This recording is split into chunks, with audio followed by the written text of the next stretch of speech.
我发新歌了，我要发新歌了。多久？我天啊，不是很久吧？其实已经久到我已经忘记了有多久，多则1年，少则半年吧。我早就筹备好了，就是很早之前就已经完成歌曲制作了，然后就是想等自己这个生日的时候发嘛。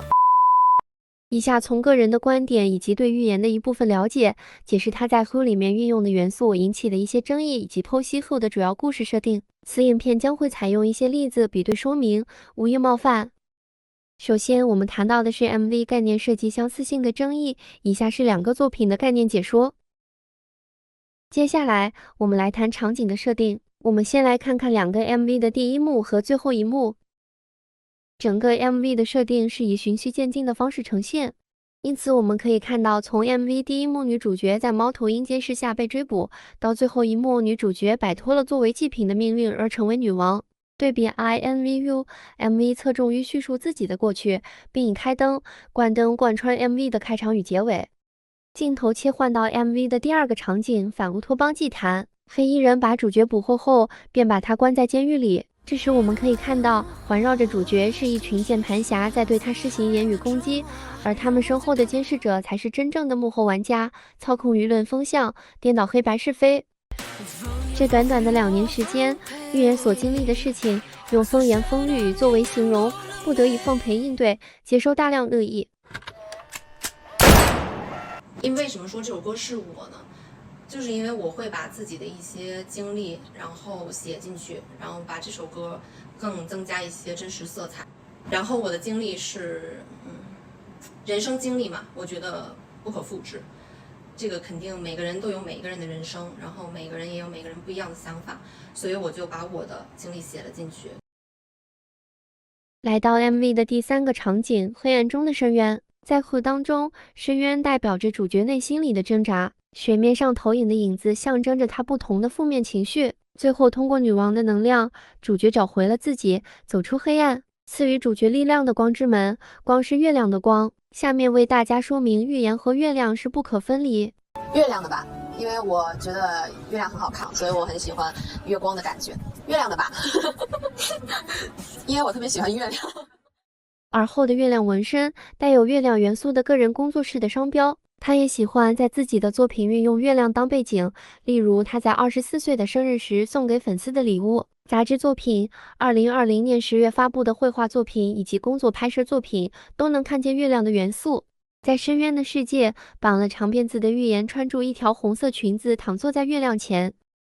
预言 MV 里的红裙子是来自一名中国学生在2021年5月设计的毕业作品，名为 Nirvana 寓意涅槃。他的设计想法都写在他的社交账号上。另外，从作品展示图可以明显看到，模特的坐姿和预言 MV 里的坐姿是一样的。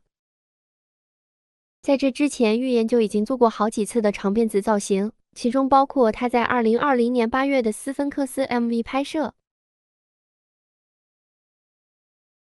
关于这一幕的争议，尽管两者有相似的拍摄镜头角度，两者所传达的内容却有所不同。和主角是躺在水中挣扎着，反映了他内心里的自我拉扯；而 INVU 的主角是倾坐在天空之境自省。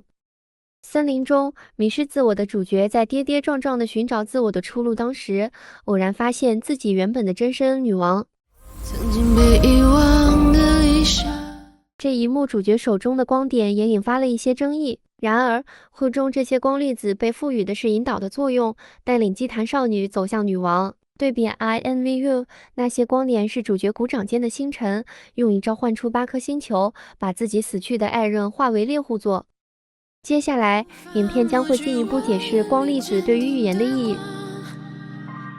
你们一定在我看不到的地方，不顾一切的支持我，不离不弃。所以你们就变成了照在我身上的一束光，不停地鼓励着我。我要为了你们继续向前冲。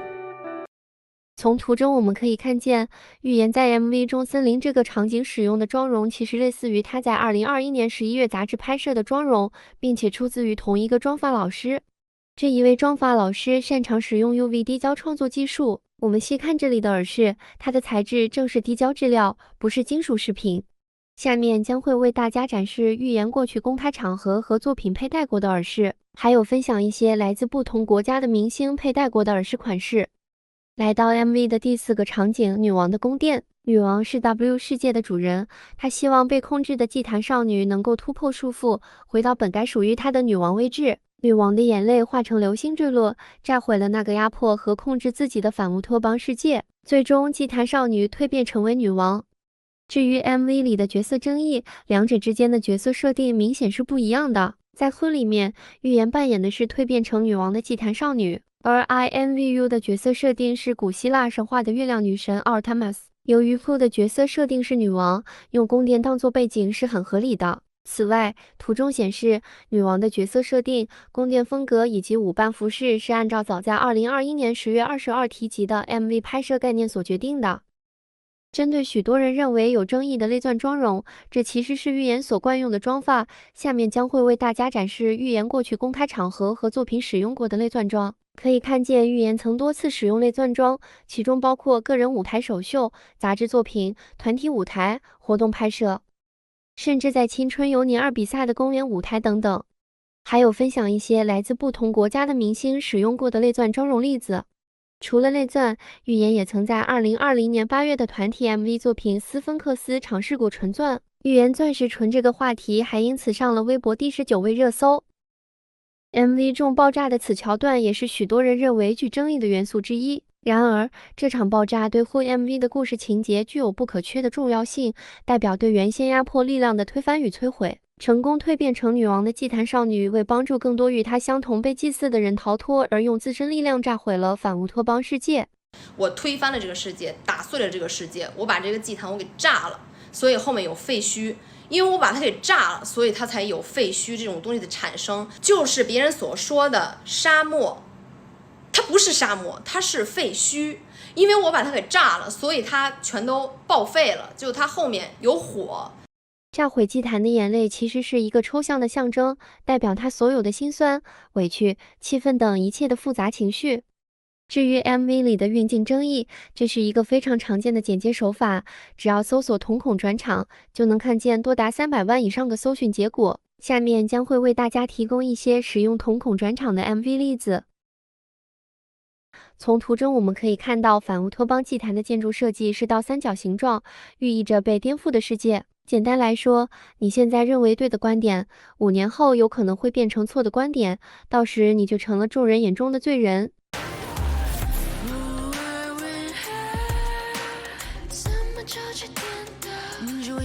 至于河里面废墟的造型争议，本人认为造型以及颜色搭配是为了配合 MV 里的废墟背景，避免显得过于突出，所以使用土色系穿搭。最后，来自设计师在作品的视觉创意构思 W 是鼎沸人生中淬炼出的利刃，斩断外界的杂音与束缚。设计想法切合歌曲和 MV 的剧情发展。刚才也曾提到了，整个作品都是从预言的个人经历中提炼而成的。引用律师的专业知识，要判断视听作品是否构成抄袭，首先，公有领域的排除，具体对比场景切换，故事情节线的安排，情节之间的逻辑关系等等。总而为之，绝不可能单凭以截图对比断论作品的重叠线。造谣的人吧，你没有办法去控制这个东西，就是他会一直盯着你做这个事情，就你干什么他都会盯着你。唱歌是我一辈子的梦想，那么要不你就盯我一辈子。我说过，你们是照在我身上的一束光，在今天你们也照亮了我的梦想。就算乌云层层叠叠。